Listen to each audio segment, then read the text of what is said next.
Որտեղ է անցնում առողջ եւ տոքսիկ ամոթի սահմանը։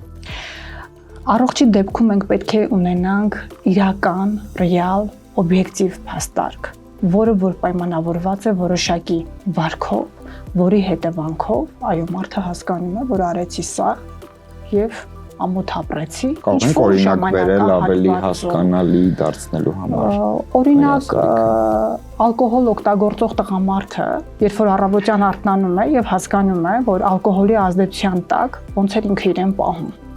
չէ՞։ Ժամանակավոր բնույթ է, դա օբյեկտիվ ամոթ է, օբյեկտիվ ամոթ է, այո, որ առավոտյան ինքը հասկանում է, թե ինչպես իրեն պահեց։ Եվ մի քանի ժամ կամ 1 օր այդ ամոթը ունենում է, հասկանում է, որ դա իր ինքնության մի մասը չէ, դա այն վարքը չէր, որը որ որոշեց իր ամբողջությունը, որ մարդիկ իր մեջ տեսնում են նաև այն դրական բոլոր որակները, որը որ ինքը դրա կրողն է։